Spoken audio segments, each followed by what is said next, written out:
Kita mulai ya Bapak dan Ibu guru yang saya hormati. Mari kita mulai acara kita. Assalamualaikum warahmatullahi wabarakatuh.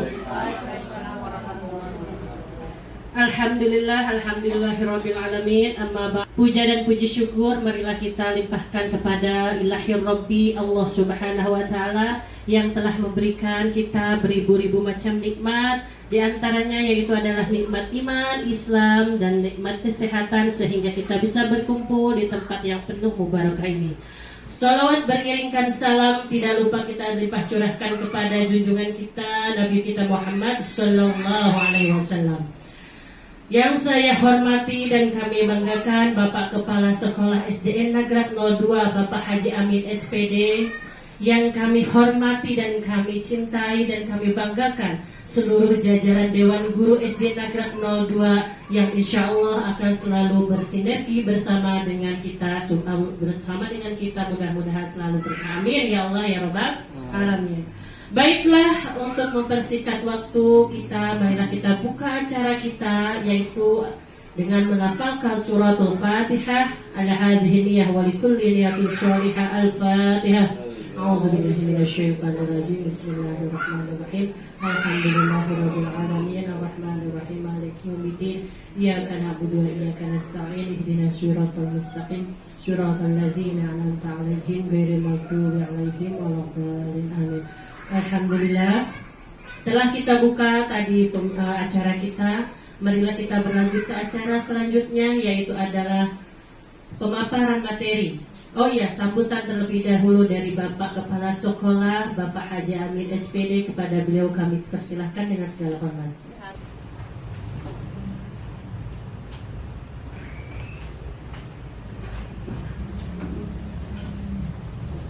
Assalamualaikum warahmatullahi wabarakatuh.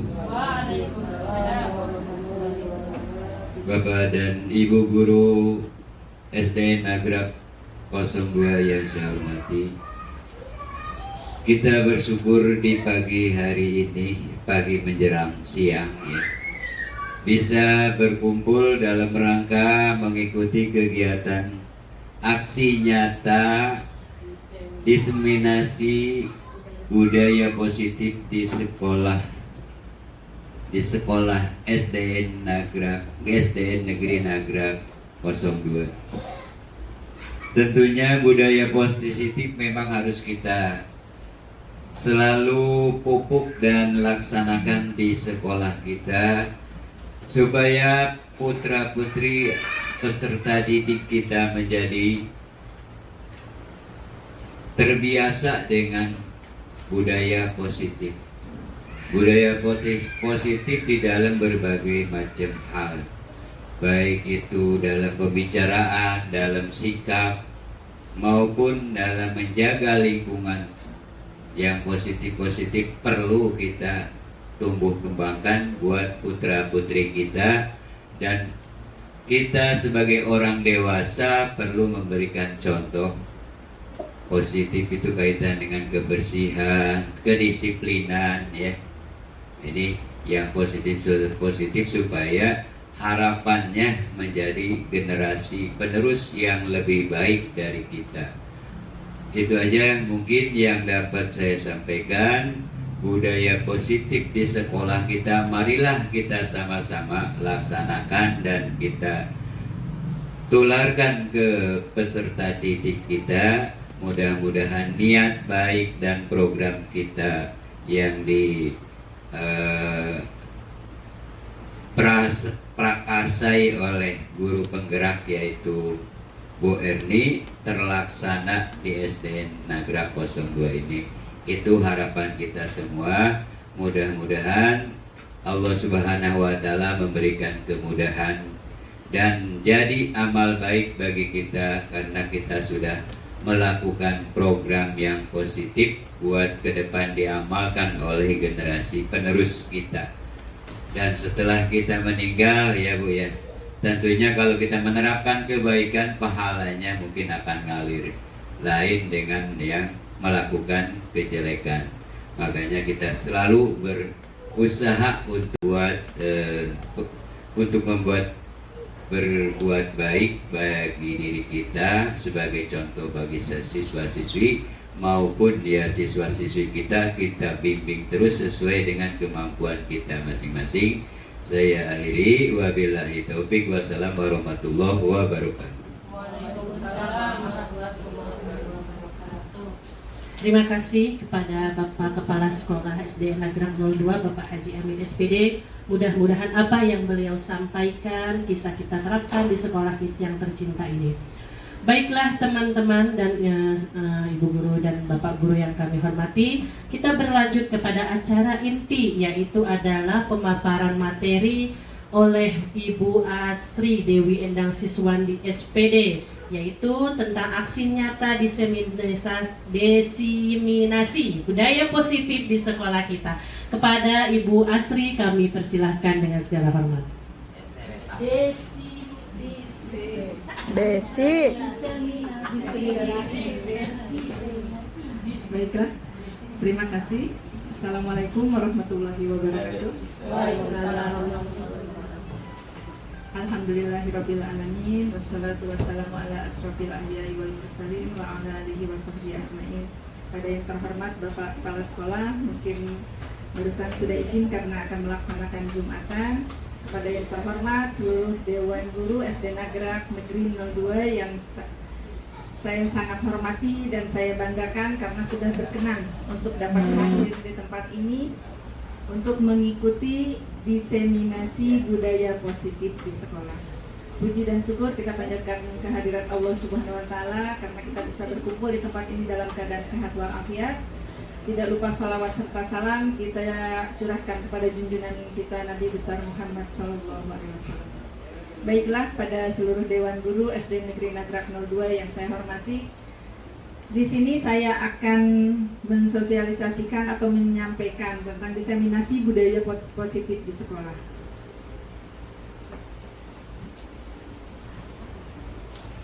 Mungkin sebelum kita mulai, silakan semuanya berdiri dulu semuanya. Senyum. Karena kita akan memperkenalkan budaya positif, kita harus ada aura positif dulu ya. Coba yang terdekat berhadap-hadapan, mungkin Bu Titin sama Bu Lia, Pak Tur sama Pak Abdul mungkin bisa berhadap-hadapan. Sekarang silakan berhadap-hadapan. Apa sih ya? Nah, untuk coba lihat wajah temennya masing-masing selama 30 menit. Mungkin detik pertama mungkin agak tegang ya, ini mau ngapain. Nah, detik pertama itu mungkin jangan 30 menit ya, 30 detik ini, 30 menit selesai. Detik pertama itu masih tegang mukanya, pandangin terus temannya, nanti pasti lama-lama kelamaan senyum-senyum gitu. Ya, kita mulai, kita sampai 30 detik ya. Silahkan, apakah masih ada yang masih cemberut? Enggak. Sudah senyum? Aman-aman, senyumnya lebar. Nah, alhamdulillah sekarang aura positifnya sudah keluar. Nah, sekarang silahkan duduk kembali. Jadi kalau di kelas siswa-siswinya udah mulai mukanya jenuh, bisa dipraktekkan suruh berdiri dan berhadapannya. Jadi kita ingin lihat mereka kan sebenarnya tiap hari bergaul tapi belum tentu lihat muka temennya secara lama. Betul. Jarang. Anak itu bisa diam dalam waktu kurang dari lebih dari 5 menit itu udah hebat. Itu jarang anak-anak mau diam, apalagi kelas 1. Nah, untuk mungkin ice breakingnya suruh berdiri berhadap-hadapan, lihat muka temennya pasti lama-kelamaan akan senyum. Itu adalah cara untuk menumbuhkan aura positif. Ya, sebelum kita melangkah ke budaya positif, kita harus tahu dulu aura positif, ya. Sebelum dimulai acara diseminasi ini, kita akan buat kesepakatan forum diseminasi ya. Jadi semua kegiatan itu kita harus bikin kesepakatan dulu. Karena supaya tertib dan aturannya jelas. Yang pertama, menghargai siapapun yang ada di ruangan ini, menjadi pendengar yang baik, berpakaian rapi dan sopan, izin saat ingin keluar ruangan. Yang kelimanya boleh makan makanan ringan dan minum dengan tenang. Kalau makanan berat jangan. Ya. Gimana, setuju dengan kesepakatannya? Setuju. Nah, berarti bisa kita taati ya selama kegiatan ini berlangsung. Mungkin ada yang mau ditambahkan atau dikurangi? Ada yang keberatan? Jangan tidur di ruangan, boleh? Boleh makanan berat? Tidak, karena di sini sudah disebutkan boleh makan makanan ringan. Kalau makanan berat nanti sibuk makan ya, acaranya nggak berlangsung. Berbicara santun, masukin Bu. Baik, berarti setuju semua ya kesepakatannya? Setuju. Iya. Latar belakang pengenalan tentang budaya positif di sekolah, yaitu sebagai guru yang baik kita harus memiliki kemampuan dalam mewujudkan budaya positif di sekolah.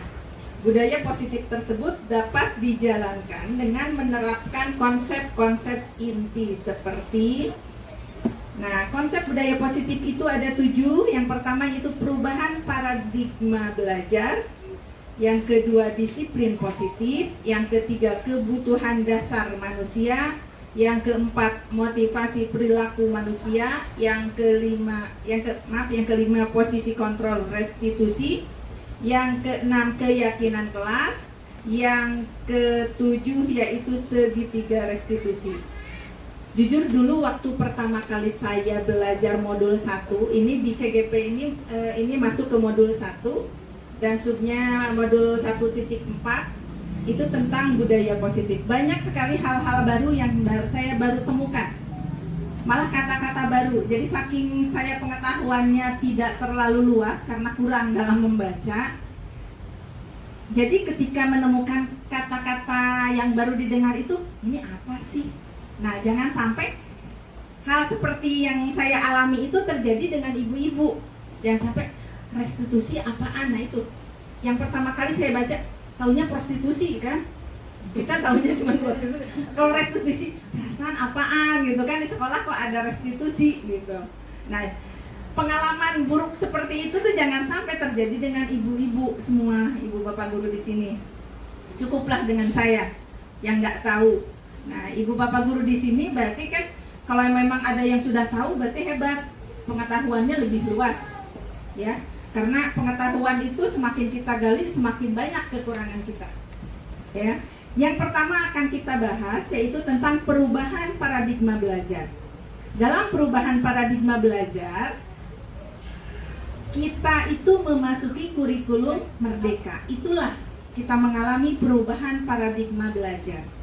Jadi pembelajaran dengan paradigma baru dirancang menggunakan prinsip-prinsip pembelajaran yang berdiferensiasi sehingga setiap anak belajar sesuai dengan kebutuhan dari tahap perkembangannya hingga terwujudnya profil pelajar Pancasila.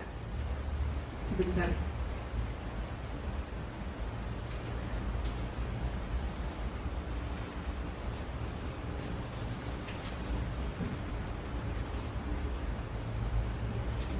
Jadi kalau nggak dipegang sebentar langsung mati ya. Ketika kita memasuki paradigma belajar baru, guru-guru banyak yang mengeluh, ya kan? Wah ini susah lagi nih, ganti kurikulum pusing lagi. Karena kita sudah nyaman dengan yang lama. Ketika ada yang baru, kita kaget, kita malas untuk belajar lagi, kita malas untuk menggali ilmu lagi. Karena kita sudah di zona nyaman, udah apal. Kurikulum 13 itu udah luar kepala. Ketika udah luar kepala, ganti lagi yang baru. Biasanya orang kalau dikasih yang baru harus penyesuaian lagi, harus menggali ilmu lagi, malas ujung-ujungnya. Padahal ketika kita pelajari sebenarnya kurikulum merdeka ini sama saja, sebenarnya hampir mirip dengan KTSP. Cuman banyak modifikasi-modifikasi dan disertai dengan kecanggihan teknologi dicampur karena kita memasuki kurikulum merdeka, ya.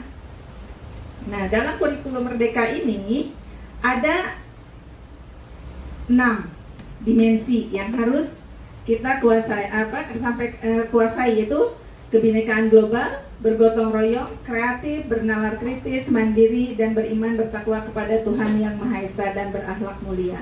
Mungkin itu sudah kalau dihafal udah hafal luar kepala, cuman dalam pelaksanaannya saja.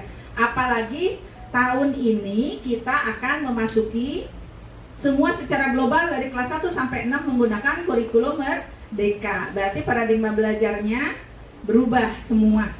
Jadi kurikulum 13 sudah tidak digunakan lagi. Tetapi pasti karena masih masa transisi, masih kita campur. Seperti saya waktu melaksanakan pertama kali kurtilas campur kurmer. Udah kurmer tapi masih pakai tema, ya, karena belum move on dari yang lama biasanya. Dan kita pun masih meraba-raba. Itu tidak apa-apa. Namanya kita menemukan yang baru, tidak mungkin langsung bisa. Kita beli mobil baru nggak mungkin langsung bisa pakai, pasti penyesuaian dulu, belajar dulu itu.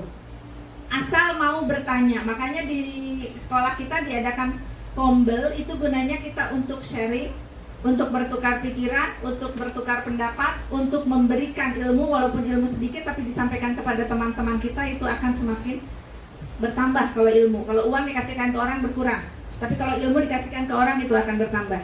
Ya, itu untuk yang paradigma baru. Untuk yang selanjutnya, disiplin positif. Mungkin ada yang tahu apa yang dimaksud dengan disiplin positif. Mungkin Bu Lia ada yang mau disampaikan pendapatnya, silakan, tentang disiplin positif.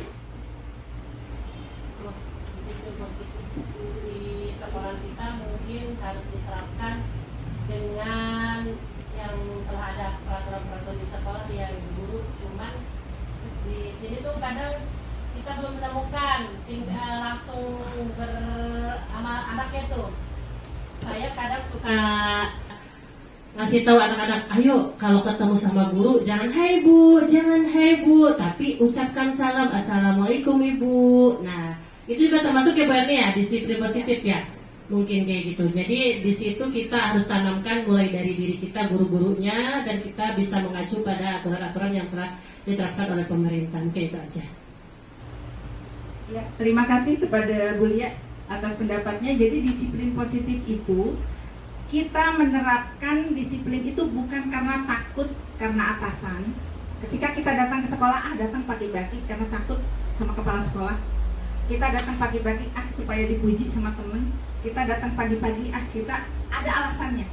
Semuanya itu bukan disiplin positif. Tapi ketika disiplin itu timbul dari dalam diri kita, itulah yang disebut disiplin positif. Begitu juga dengan anak-anak. Ketika anak itu belajar dengan kemauan sendiri, dengan keinginan sendiri, tanpa minta dipuji oleh gurunya, tanpa minta dikasih hadiah oleh orang tuanya, ketika timbul perasaan seperti itu berarti disiplin positifnya sudah tumbuh dalam diri anak tersebut.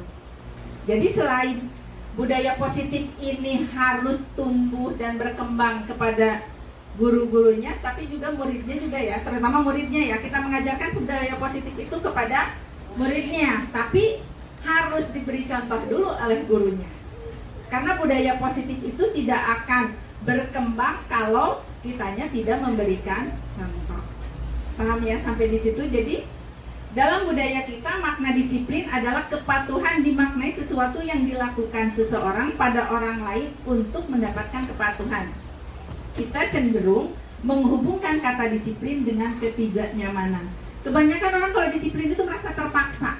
Datang pagi-pagi, aduh kenapa sih absen jam 7? Coba absen jam 8. Pasti karena terpaksa datangnya. Sebagai seorang pendidik, tujuan kita adalah menciptakan anak-anak yang memiliki kedisiplinan diri sehingga bisa berperilaku dengan mengacu pada nilai-nilai kebajikan universal dan memiliki motivasi intrinsik bukan ekstrinsik. Jadi motivasi intrinsik itu yang tadi, yang dari keinginan diri sendiri, bukan faktor dari luar.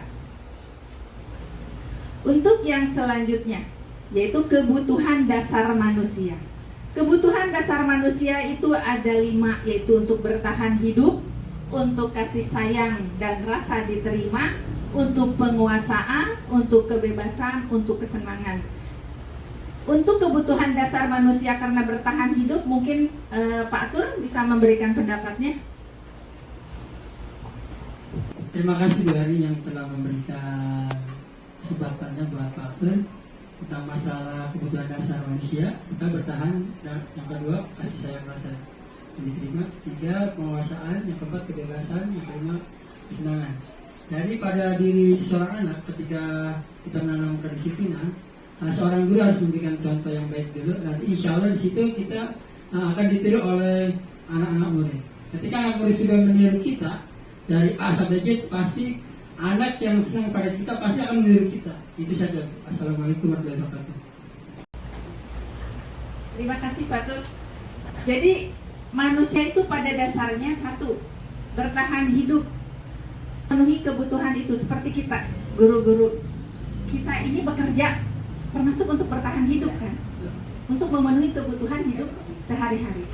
Anak-anak belajar itu kebutuhan hidup juga, karena orang itu tidak hanya materi berbentuk uang, tapi juga mereka memerlukan pasokan untuk isi otaknya. Belajar itu untuk menambah pengetahuan, itu kebutuhan hidup. Sama seperti guru pun tidak hanya berbentuk uang, tidak hanya kita bekerja untuk mencari uang, tapi kita juga harus menambah ilmu. Tiap hari kita keluarkan ilmu kita itu berkurang, tidak berkurang, tetapi kita tetap harus mengupgrade ilmu yang ada di dalam diri kita. Jangan puas dengan keadaan kita yang sekarang. Udahlah, kita mah udah berumur misalkan, nggak usah itu lagi, nggak usah ngikutin kurikulum baru.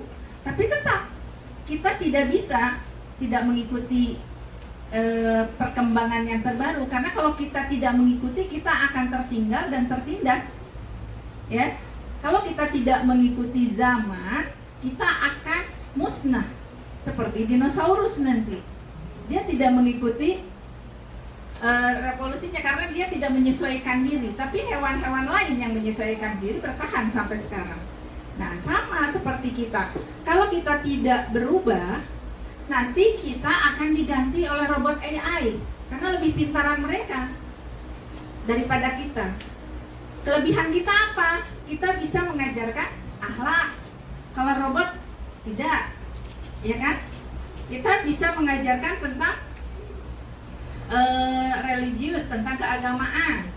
Kalau robot AI enggak. Mereka cuma bisa menjawab apa yang ditanyakan oleh murid. Mungkin itu, ya. Jadi kasih sayang dan rasa diterima, kita memerlukan kasih sayang kan? Dari keluarga kita, dari teman kita. Anak-anak pun sama. Ya, siswa-siswi kita di sekolah juga sama. Mereka memerlukan kasih sayang dari gurunya juga, selain dari orang tua. Terus penguasaan. Namanya manusia sifatnya pasti ingin selalu dihormati. Makanya mereka ingin yang kedudukan untuk berkuasa karena ingin dihormati. Anak-anak pun sama. Ya, mereka di kelas biasanya ada ketua kelas, pasti ada posisi puncaknya ada. Terus tentang kebebasan. Semua orang pasti ingin bebas kan, nggak mungkin ingin terkekang. Ya, jadi inilah kebutuhannya, sama kesenangan. Tidak hanya bekerja kita sebagai guru, tapi kita juga butuh hiburan. Anak-anak butuh hiburan, guru pun butuh hiburan. Jadi ketika kita menyampaikan pembelajaran harus disampaikan dengan cara yang menyenangkan. Jangan bikin anaknya stres, suruh ngapalin perkalian 1-100, dikasih waktu 2 hari, itu pembelajarannya malah bikin anaknya stres. Ketika kurikulum masuk ke kurikulum merdeka, anak itu diharuskan belajar dengan bahagia. Itu. Ketika saya menanyakan ke narasumber, bagaimana Pak cara pembelajaran yang bagus itu untuk SD? Malah bilangnya gini, tanyakan ke guru TK. Itulah pembelajaran yang bahagia. Lihat anak TK katanya belajar itu ada yang stres gak? Ada yang tegang gak? Mereka itu main sambil belajar. Jadi kurikulum merdeka ini disuruhnya merdeka belajar, gurunya merdeka mengajar. Tapi bukan sampai nggak ngajar karena merdeka, bukan seperti itu. Tapi masih dalam koridor yang benar ya. Jadi kita jangan sampai memelesetkan sampai keluar jalur.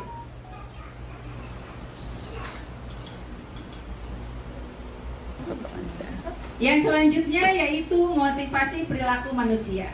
Motivasi merupakan dorongan yang timbul dari diri seseorang secara sadar atau tidak sadar untuk melakukan sesuatu tindakan dengan tujuan tertentu. Yang pertama, menghindari ketidaknyamanan dan hukuman. Murid melakukan disiplin itu karena takut dihukum kebanyakannya, ya. Hal ini termasuk motivasi ekstrinsik. Ya, jadi diharapkan nanti ibu bapak guru itu menyampaikan atau mengajarkan disiplin kepada anak itu jangan sampai karena terpaksa anak itu melakukan, tapi karena kesadaran sendiri.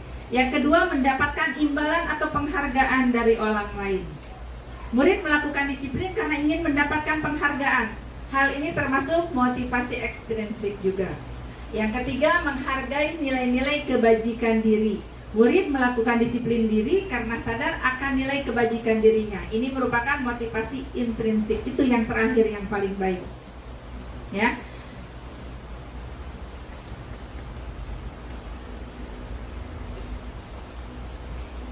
Konsep disiplin dengan identitas gagal. Jadi ada hukuman, itu akibatnya akan menyakitkan bagi anak.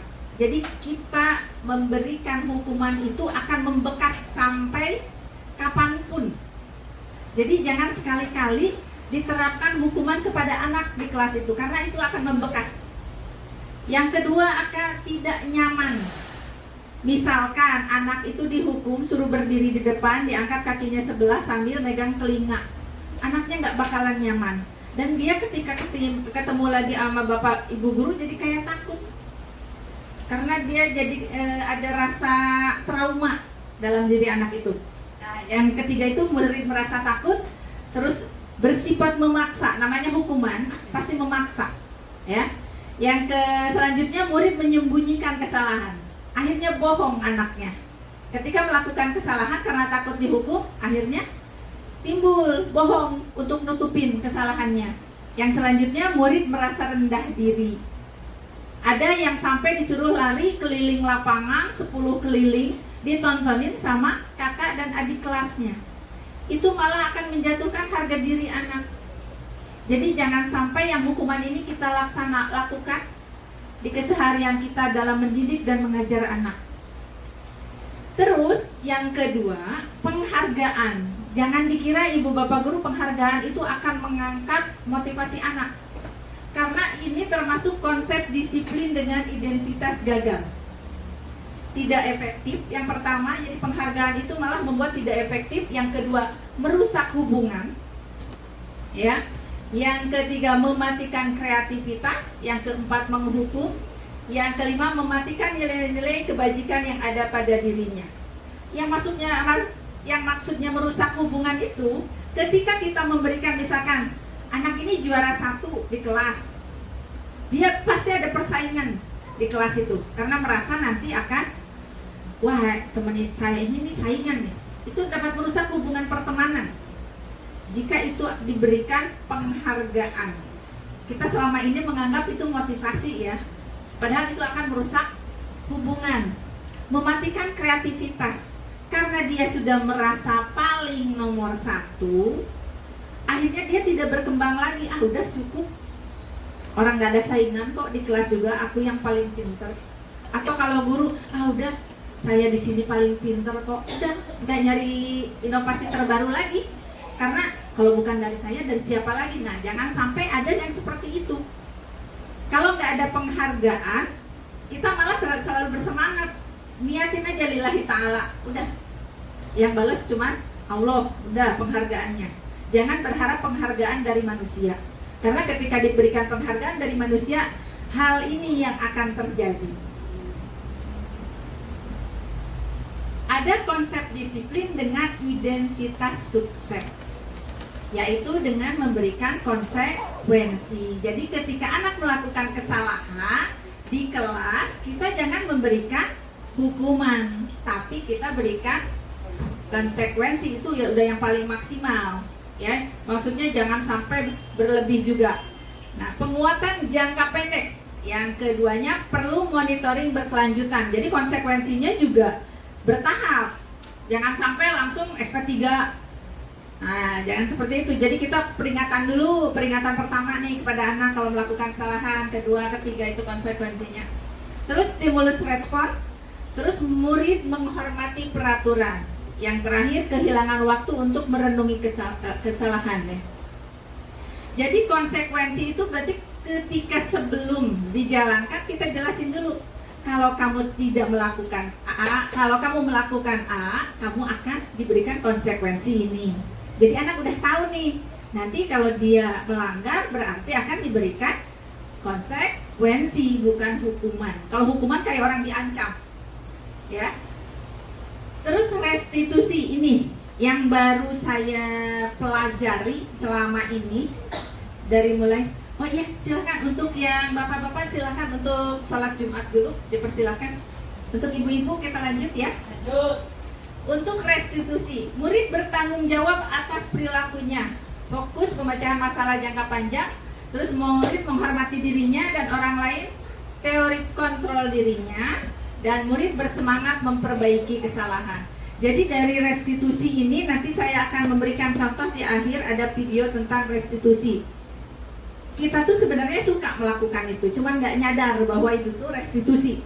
Jadi ketika anak itu curhat, yang namanya orang curhat itu kan harus kita tanggapi ya. Misalkan anak berkelahi, oh kamu melakukan ini karena ini. Terus jangan langsung, kamu ini salah. Nah, jangan seperti itu. Jadi ketika anak melakukan kesalahan jangan langsung disalahkan, ya. Jadi kita bela dulu, tapi ada akhirnya, nanti ada pemecahannya. Konsep disiplin pendekatan restitusi, sebuah cara menanamkan disiplin positif pada anak. Pengertian restitusi adalah proses menciptakan kondisi bagi murid untuk memperbaiki kesalahan mereka, sehingga mereka bisa kembali pada kelompok mereka dengan karakter yang lebih kuat.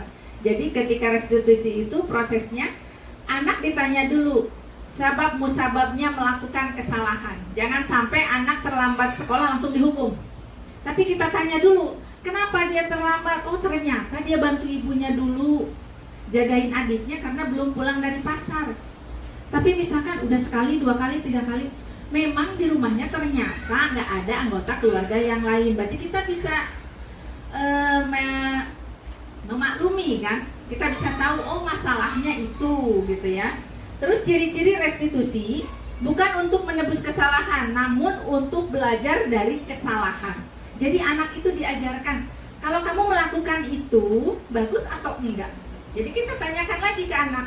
Jadi suruh dia yang berpikir, oh ya iya ya, ini enggak bagus, berarti saya harus begini. Nah bukan kita yang, kamu salah. Nah nggak boleh seperti itu. Memperbaiki hubungan, menuntun untuk melihat ke dalam diri, mencari kebutuhan dasar yang mendasari tindakan. Yang selanjutnya, perbedaan kasus siswa tidak mengerjakan PR. Ini sering kita temui ya setiap hari. Ketika hukuman, guru menghukum siswa menghormat bendera 10 menit.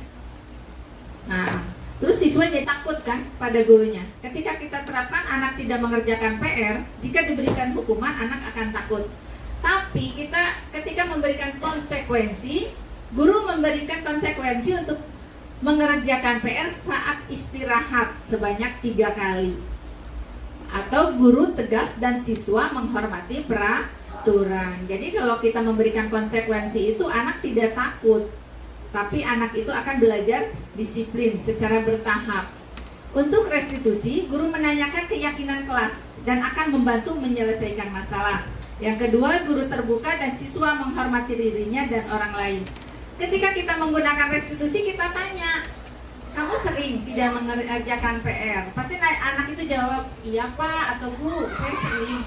Penyebabnya apa?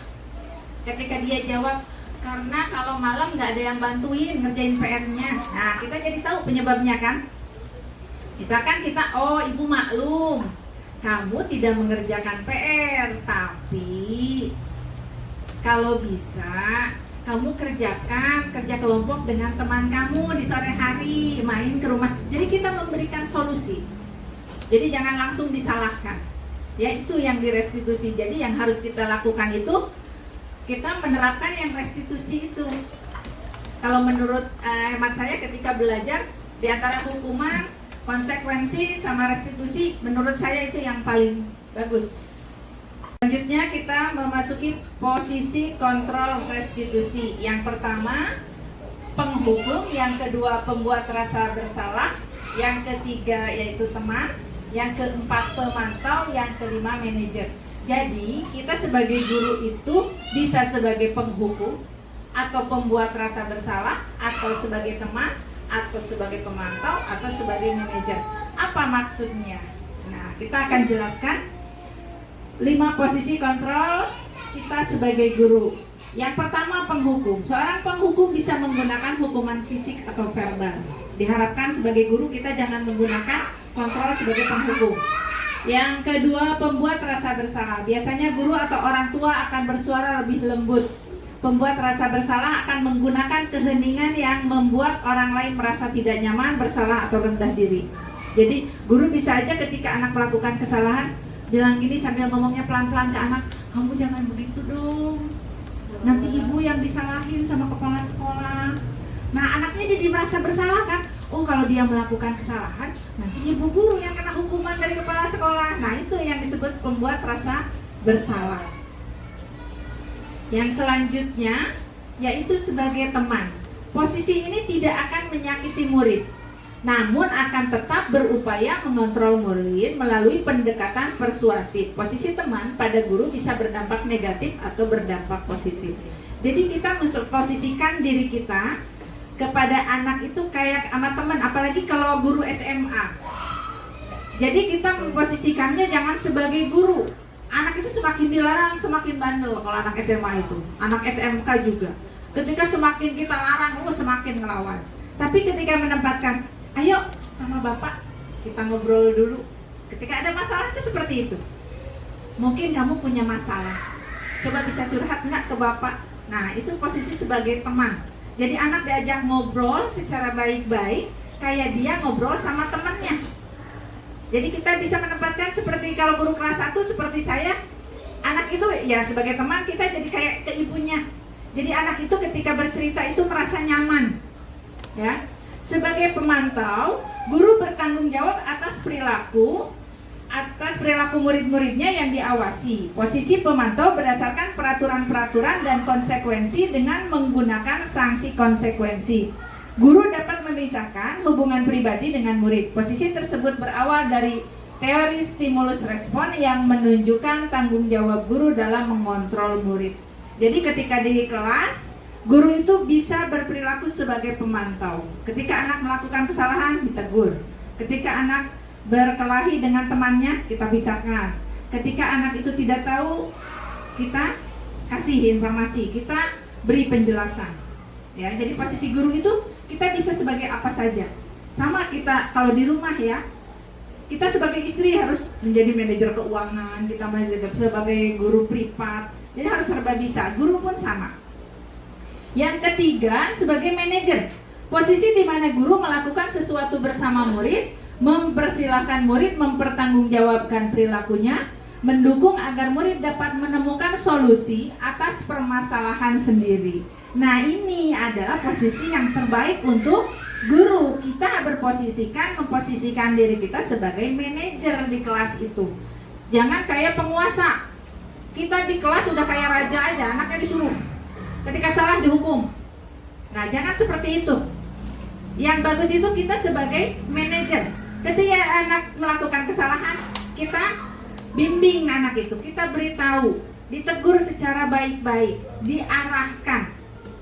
Ya, jadi bukan dihukum, tapi kita arahkan, kita kasih penjelasan dan kasih solusi. Itu posisi sebagai manajer yang terbaik. Sebaiknya kita laksanakan di kelas itu. Yang selanjutnya yaitu keyakinan kelas. Mungkin kita sering di kelas membuat kesepakatan kelas. Apa perbedaan antara kesepakatan dan keyakinan kelas? Ya. Jadi, kalau untuk keyakinan kelas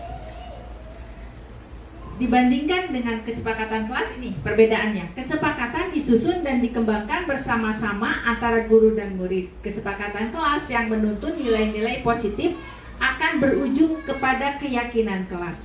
Keyakinan kelas merupakan kesepakatan kelas yang diyakini bersama oleh guru dan murid selama proses pembelajaran. Karena kita meyakini akan melaksanakan peraturan tersebut. Nah, di sini penjelasannya. Dengan keyakinan kelas menciptakan suasana positif di lingkungan sekolah memiliki urgensi tinggi karena lingkungan sekolah sebagai tempat peserta didik belajar harus dapat menghadirkan suasana yang kondusif, aman, nyaman, dan menyenangkan. Budaya positif adalah nilai keyakinan dan kebiasaan di sekolah yang berpihak pada peserta didik agar peserta didik dapat berkembang menjadi pribadi yang kritis, penuh hormat, dan tanggung jawab. Jadi keyakinan kelas itu perlu kita buat. Nah, ciri-ciri keyakinan kelas bersifat abstrak, nggak kelihatan ya. Misalkan seperti tanggung jawab, nggak ada bentuknya. Jadi itu berupa sikap. Yang kedua berupa pernyataan universal. Jadi luas pengertiannya. Yang ketiga dibuat dengan pernyataan positif. Yang keempat sedikit saja agar mudah diingat. Yang kelima sesuai dengan kondisi kelas dan sekolah sehingga mudah diterapkan. Semua warga sekolah atau warga kelas dilibatkan saat membuat keyakinan kelas. Dan yang terakhir, keyakinan kelas ditinjau kembali dari waktu ke waktu. Jadi harus fleksibel menyesuaikan. Untuk keyakinan kelas tidak bisa dibuat kesepakatan atau hasil guru kelasnya saja disusun. Nih, muridnya harus setuju, nggak boleh seperti itu. Jadi ada prosesnya. Ketika membuat keyakinan kelas harus dihadiri oleh peserta didik. Jadi nanti tujuan keyakinan kelas ini mengenalkan keyakinan kelas kepada peserta didik, menyusun keyakinan kelas bersama peserta didik, dan membiasakan penerapan keyakinan kelas untuk menumbuhkan sel disiplin pada peserta didik. Nah, ini contoh keyakinan kelas. Mungkin nanti Bapak Ibu, apa bedanya sih? Pasti ada pertanyaan, apa bedanya antara tata tertib sekolah, kesepakatan kelas, sama keyakinan. Perbedaannya di sini. Misalkan identifikasi peraturan. Kalau di sekolah itu dilarang terlambat atau dilarang 15 menit datang sebelum jam pelajaran dimulai. Misalkan seperti itu. Kalau kita di kelas, misalkan buat contohnya identifikasi peraturan, terlambat masuk kelas, dilarang membuang sampah, memperhatikan guru, saling menghormati, melaksanakan piket kebersihan, dilarang berkata kasar, mengerjakan tugas, yang terakhir menerapkan 5S. Salam, senyum, sapa, yang 5S ya. Nah, ini ada tanda positif negatif. Iya, betul, Bu Lia. Positif negatif ini maksudnya apa? Ketika identifikasi peraturan ini bersifat negatif, kita harus buat menjadi kalimat positif karena kita akan membudayakan budaya positif. Jadi dalam keyakinan kelas itu nggak boleh ada kata dilarang, jangan, tidak.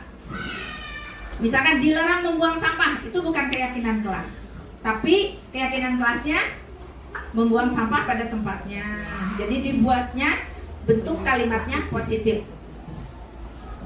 Misalkan terlambat masuk kelas, itu sudah kalimat positif atau negatif? Kalau sudah kalimat positif berarti langsung kita pindahkan ke tabel sebelahnya. Yang bawahnya dilarang membuang sampah. Kalimat positifnya buang sampah pada tempatnya. Memperhatikan guru sudah positif, saling menghormati sudah positif, melaksanakan piket kebersihan sudah positif. Dilarang berkata kasar, itu kalimat negatif. Diubahnya jadi bertutur kata yang baik. Terus mengerjakan tugas sama masih positif, menerapkan 5S sudah positif. Nilai kebajikannya, nah ini yang akan kita buat jadi keyakinan kelas. Nilai kebajikannya, masuk kelas tepat waktu itu termasuk apa? Berarti komitmen kan? Komitmen kita datang tepat waktu. Terus buang sampah pada tempatnya, itu tanggung jawab masuknya. Memperhatikan guru, itu berarti menghargai, termasuk antusias juga, karena ketika guru menjelaskan berarti murid itu antusias kan, memperhatikan gurunya. Terus rasa hormat murid kepada gurunya, dia memperhatikan gurunya yang menjelaskan di depan kelas. Terus saling menghormati, itu termasuk nilai kebajikannya menghormati. Jadi ada nilai-nilai kebajikan yang harus dikeluarkan dalam keyakinan kelas. Nah ini nilai kebajikannya. Terus mana yang lainnya, mengerjakan tugas itu termasuk tanggung jawab, menerapkan 5S itu komitmen.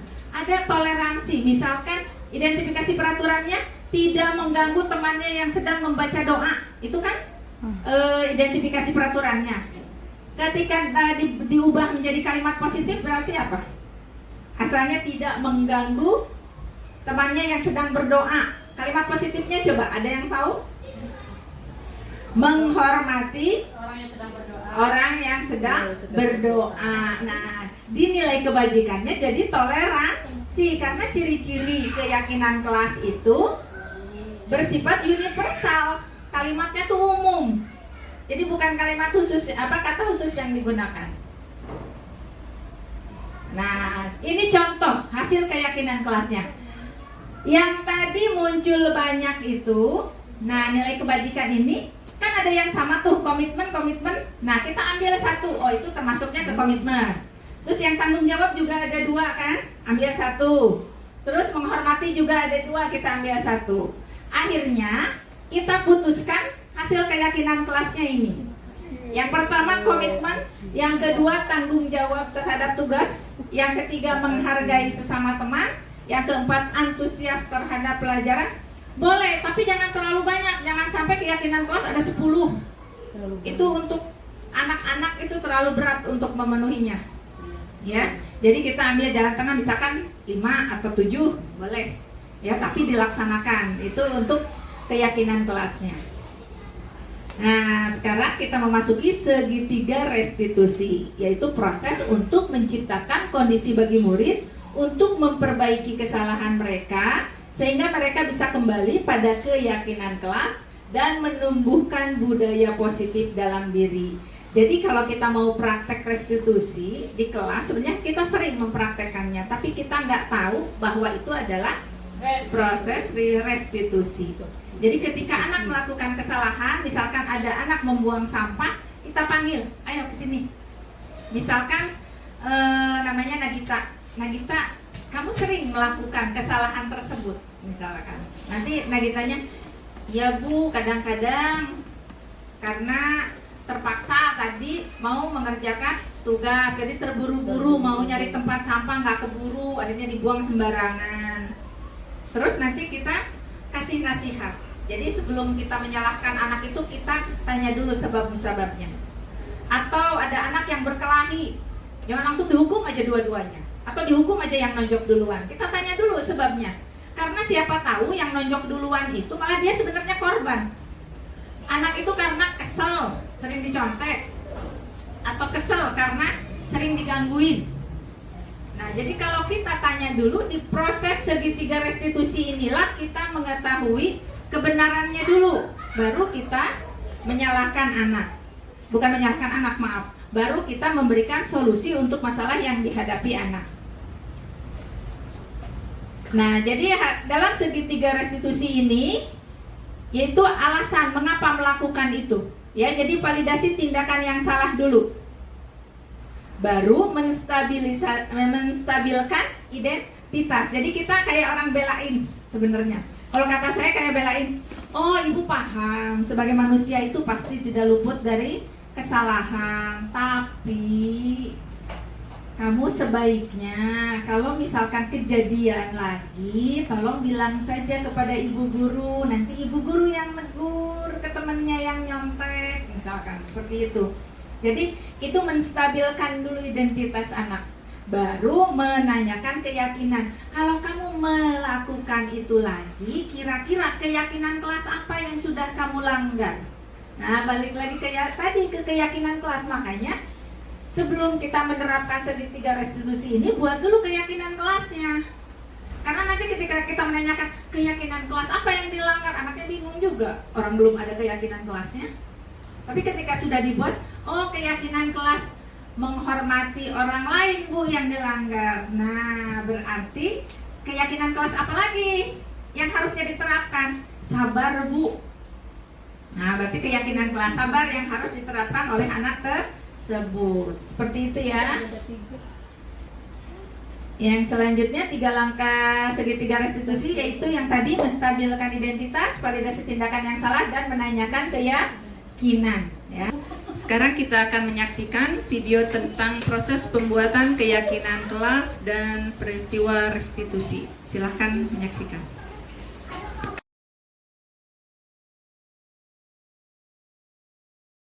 Warahmatullahi wabarakatuh. Iya, bagaimana kabarnya hari ini? Alhamdulillah, tetap semangat, luar biasa, Allahu Akbar. Ya, hari ini masuk semua ya. Masuk semua. Hari ini kita akan membuat keyakinan kelas. Siapa yang pernah dengar kata keyakinan kelas? Ada yang tahu? Apa Arka? Keyakinan kelas? Ada yang tahu? Keyakinan kelas ada seperti tata tertib sekolah. Pernah dengar? Contoh tata tertib ada yang tahu nggak? Tata tertib sekolah nggak ada yang tahu juga. Kalian datang 15 menit sebelum jam pelajaran dimulai. Nah, itu masuk tata tertib sekolah. Kalau tata tertib kelas, ini yang di depan ada tata tertib kelas. Harus menggunakan seragam ketika bersekolah. Ya kan? Ah, itu adalah contoh tata tertib. Yang hari ini akan kita buat adalah keyakinan kelas. Ada yang tahu pengertian keyakinan kelas? Iya. Kelas adalah nilai-nilai kebajikan yang akan kita sepakati bersama oleh warga kelas. Warga kelas itu ya kalian sebagai siswa kelas 1 dengan ibu sebagai guru dan guru mata pelajaran. Yang guru mata pelajaran siapa saja? Pak Abdul, Pak Iqbal. Ketika memasuki kelas ini mereka harus mengikuti keyakinan kelas kita. Nah, keyakinan kelas kita itu akan dibentuk untuk menertibkan kalian semua supaya kalian lebih disiplin. Hari ini kita akan membuat keyakinan kelas itu dan ingat, proses pembentukan keyakinan kelas bisa berupa curah pendapat, penulisan pernyataan dalam bentuk positif, dan peninjauan kembali untuk memastikan bahwa semua warga memahami dan setuju dengan keyakinan kelas yang dibuat. Kalimat atau kata-kata yang dibuat dalam keyakinan kelas harus mudah dipahami oleh kalian semua. Jadi jangan menggunakan kata-kata yang sulit dan tidak dipahami. Untuk membuat keyakinan kelas harus menggunakan kata-kata yang positif. Maksud kata yang positif apa? Tidak menggunakan kata jangan, dilarang, tidak boleh, atau tidak. Misalkan kalau ingin kelas kita bersih, berarti kalimatnya apa keyakinan kelasnya? Nah, dilarang membuang sampah sembarangan. Nah, seperti itu ya. Atau kalau misalkan Arka pernah dicontek nggak sama temennya? Pernah. Misalkan peraturan kelasnya dilarang mencontek. Bukan seperti itu kalau untuk keyakinan kelas. Tapi apa Arka? Bisa nggak? Kalau tidak boleh dicontek itu apa berarti?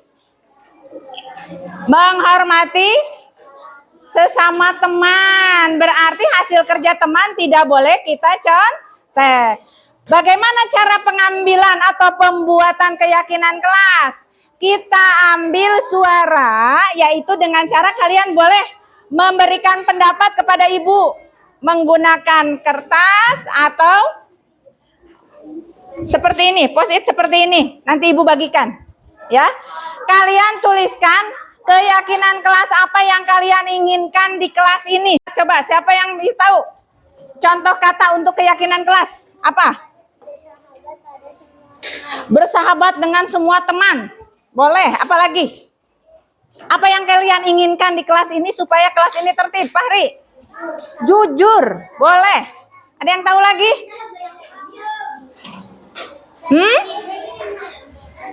Membersihkan kelas, boleh apa?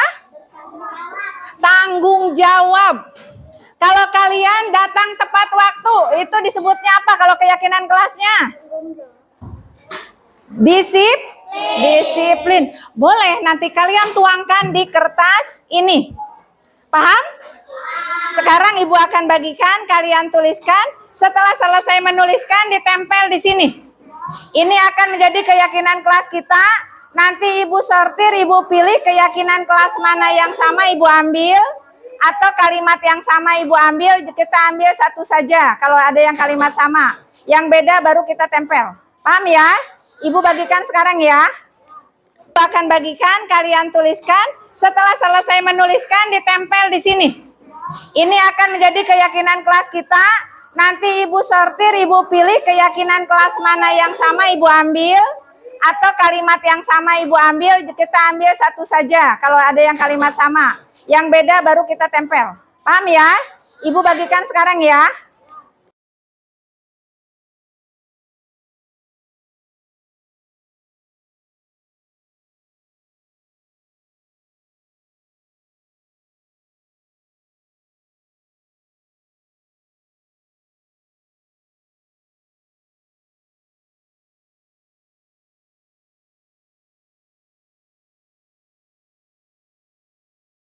sudah selesai silahkan tempel di sini.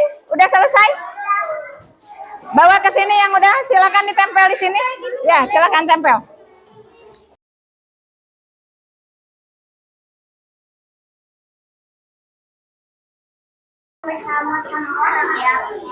Ayo, ini pendapat kalian sendiri. Silahkan tuliskan di kertas apa yang kalian inginkan untuk kelas ini, supaya kelas kita ini menjadi lebih baik lagi dan disiplin.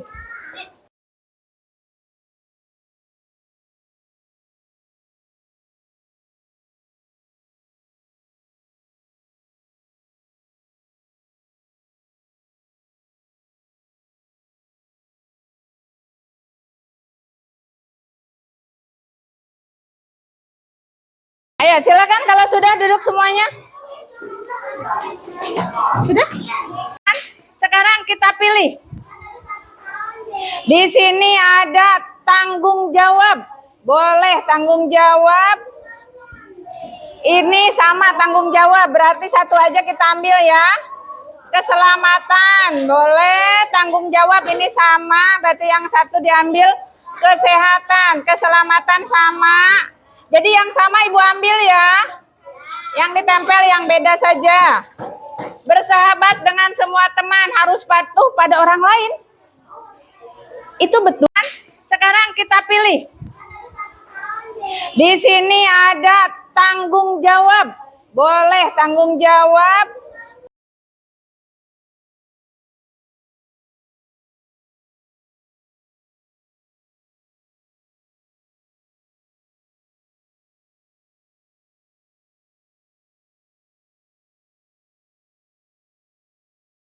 Menjaga kebersihan kelas. Menjaga kebersihan kelas juga, berarti kita cabut satu, jujur. Ini ada yang sama, berarti kita buang satu. Kalau baca tidak ya. Yang ini sama.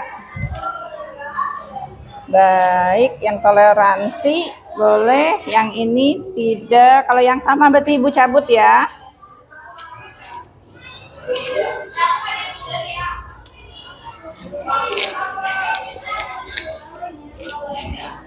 Ya, ada 8 ya.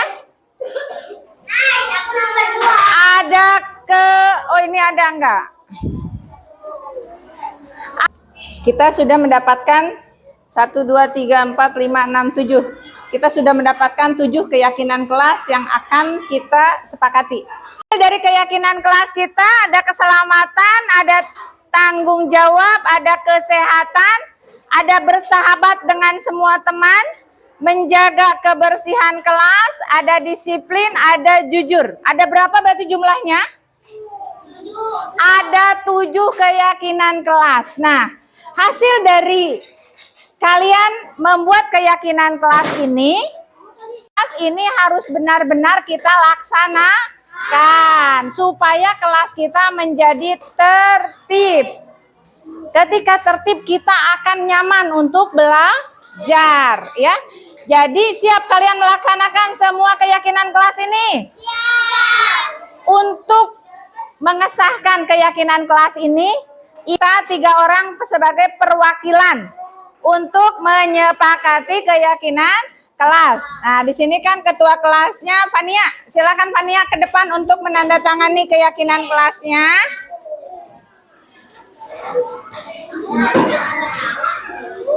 Fania, silakan tanda tangan, tulis namanya aja.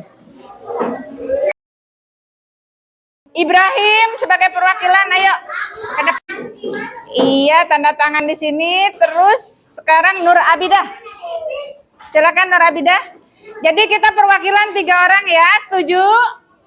Sepakat 3 orang ini mewakili kalian menandatangani keyakinan kelas.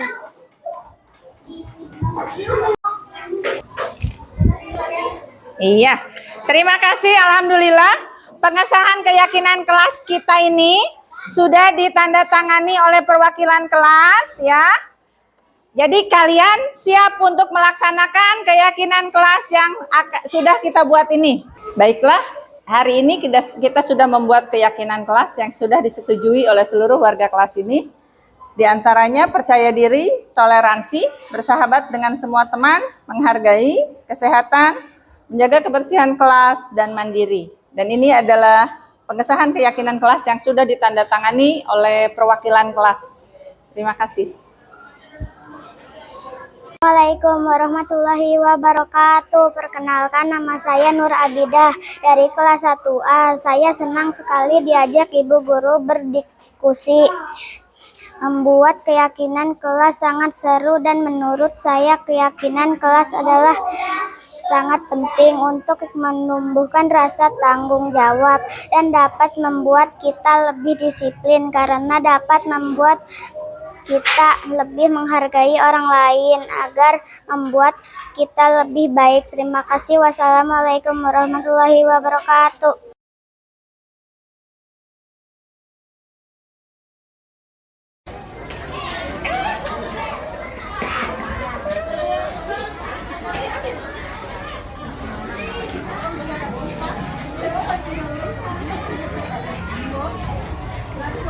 Kamu tahu apa yang telah kamu lakukan barusan? Saya membuang sampah sembarangan, Bu. Apa alasan kamu melakukan itu? Saya terburu-buru karena ingin mengerjakan tugas, Bu. Kamu sudah sering melakukan hal itu?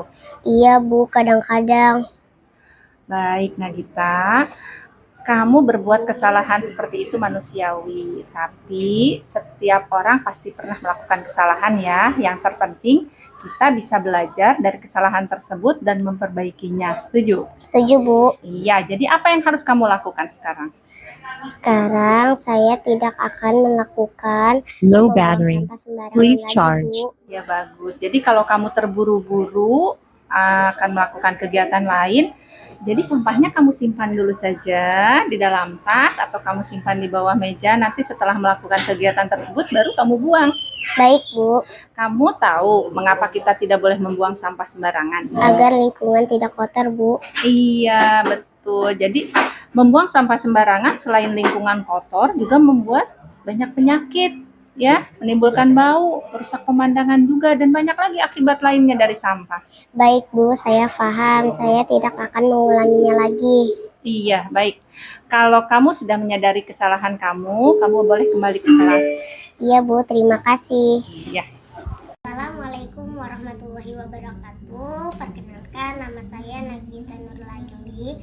Saya siswa SDN Nagra 02, Kecamatan Gunung Putri, Kabupaten Bogor. Terima kasih Ibu Guru. Saya senang sekali diajak diskusi dengan Ibu Guru untuk menemukan solusi atas kesalahan yang saya lakukan. Saya tidak akan mengulanginya lagi, membuang sampah sembarangan supaya lingkungan tetap bersih dan sehat. Wassalamualaikum warahmatullahi wabarakatuh. Katanya kamu bertengkar dengan Ibnu. Ya, Bu, habis kesal. Kenapa kamu kesal?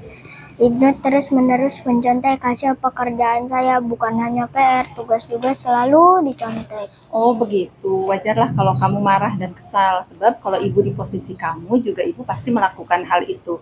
Lalu apa yang kamu lakukan terhadap Ibnu? Saya marah-marah, tanpa sadar saya melempar tempat pensil ke arah Ibnu, lalu Ibnu balik marah. Oh begitu, kamu pasti berbuat itu ada alasannya kan? Ya iyalah, Bu, masa saya diam saja? Saya sudah susah payah mengerjakan soal, tapi Ibnu hanya mencontek, tidak mau berusaha sendiri. Oh iya, wajarlah kalau kamu merasa marah karena tidak rela pekerjaanmu dicontek begitu saja oleh Ibnu. Ibu sangat menghargai atas perilaku kamu yang tidak lebih, mungkin kamu bisa saja memukul atau menendang Ibnu. Kamu tadi itu yang telah melempar Ibnu itu melanggar keyakinan kelas kita. Nah, menurut kamu keyakinan kelas apa yang telah kamu langgar? Saling menghormati di antara teman. Nah, betul. Menurut kamu saling menghormati antar teman itu penting tidak? Penting. Kalau menurut kamu penting, jadi keyakinan kelas apa yang harus kamu lakukan pada saat kamu sedang marah? Saya akan lebih bersabar dan saya akan menahan amarah. Iya, kamu harus lebih bersabar ya. Nah, kamu bersedia memperbaiki masalah ini? Bersedia. Apa yang kamu lakukan untuk memperbaiki masalah ini? Saya akan lebih bersabar dan saya akan menahan amarah. Jika ada yang mencontek lagi, saya akan melaporkan ke ibu atau bapak guru. Ya, tepat sekali tindakan kamu, Arka. Tetap semangat ya. Kamu boleh kembali ke kelas dan kamu ingat kalau ada masalah, Low battery. bilang ke ibu Please ya. charge. Oke, balik ke kelas ya. Assalamualaikum warahmatullahi wabarakatuh. Nama saya Arka.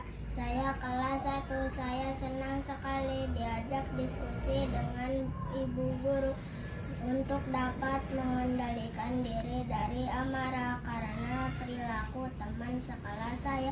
Saya harus banyak belajar, bersabar dan dapat menghormati teman-teman saya. Terima kasih Bu Guru. Baiklah, tadi sudah kita lihat tayangan tentang peristiwa yang mempraktekkan tentang segitiga restitusi dan membuat keyakinan kelas.